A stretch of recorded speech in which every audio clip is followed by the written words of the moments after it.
otra relación que tiene esa Europa con esos países, sobre todo el norte, es la externalización de fronteras. Es otro tipo de acuerdos políticos y económicos.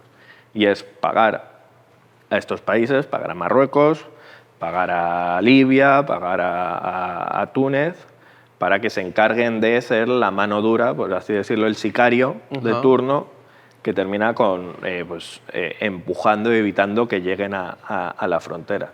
Entonces lo estamos viendo, por ejemplo, a día de hoy en Túnez, como centenares de personas son negroafricanas, son recogidas dentro de Túnez, que en su proceso de transición, ya sea al norte o que simplemente quieren quedarse en África, porque algo que hay que tener claro es que el 80% de las migraciones de las personas africanas son a países africanos, frente a la lógica de que todo el mundo quiere salir y quiere ir a Europa, al norte y tal.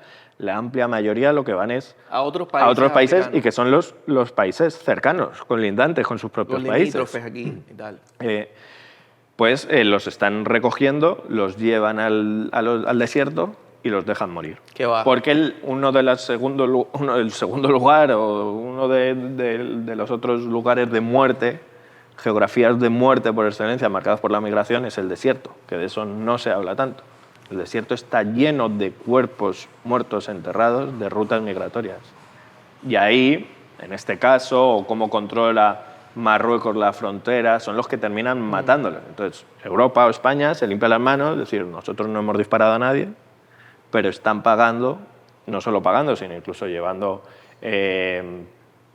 pues todo el tema de venta de material y demás, de antidisturbios y demás, a estos países para que sean ellos los que controlan. Vimos la masacre que hubo en Melilla hace ya un año, en el que... Melilla es la ciudad esta que está en Marruecos. Sí, es España, pero está como un enclave. Okay. Melilla y Ceuta. Y Ceuta, sí. En el que no hay un número oficial, pero se estima entre 40 y 70 personas murieron apaleadas, disparadas por la policía marroquí.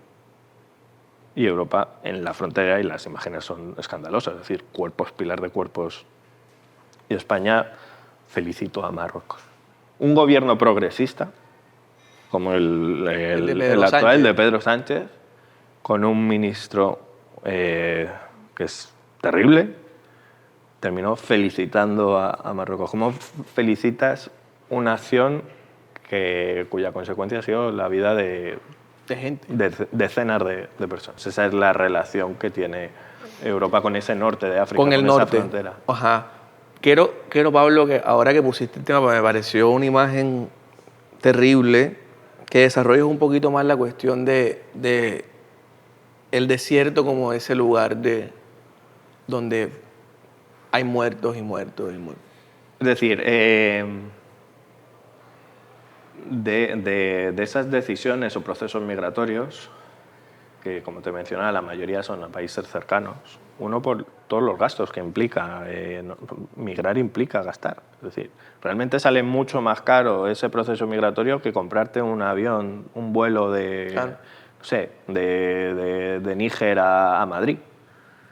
Pero claro, si no te lo permiten comprar porque tu pasaporte no tiene ese valor, entonces te queda un proceso, una ruta en la que luego dicen que hay mafias que se enriquecen con eso. Porque claro, estás, uno, abriendo un negocio para esas supuestas mafias, y dos, hablas también o niegas lo que es la economía política de la gente que vive del tránsito de otras personas. Eso no quiere decir que vayas a explotar a nadie, pero da la posibilidad de todo ello.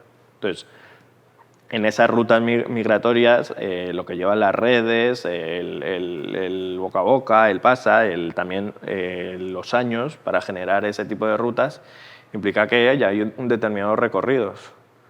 A rutas establecidas. Pues sí, por así decirlo. Okay. Es decir, en el que están funcionando esas redes. Tú, si vas a salir a un lugar, pues o te intentas informar, o sabes que tienes determinados familiares que te dan determinada información, cómo llegar, pues eso con el paso del tiempo y la masividad de la cantidad de gente establece determinados recorridos, ¿no? No sales... O sea, no es como la que mayoría de la gente no sale... Como que al garete, como que no mira, sale, para donde pinte, ¿no? La gente, a menos de que sea un momento concreto de explosión de una guerra en el que son centenares de refugiados salen porque sí, pero en este hay unas decisiones, ya hay una meditación, ya hay una agencia por parte de todas estas personas.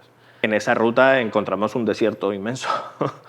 El Sahara. Que sí, es Ajá. además toda la zona del Sahel, donde además desde hace ya años están muchas zonas controladas por determinados grupos terroristas, ¿no? Desde Boko Haram, desde Al-Qaeda y otros grupos, ¿no? En ese tipo de rutas, toda la violencia que hay y lo peligroso que son, pues se quedan muchos cuerpos. Si a eso le sumas lo que te menciono de cómo son lugares escombro donde estas otras personas que llegan, pues las autoridades, las políticas del norte hace que los vuelvan a echar ahí. Entonces, sobrevivir en un desierto, O sea, además siendo perseguido, pues estás caminando sobre una cuerda fina.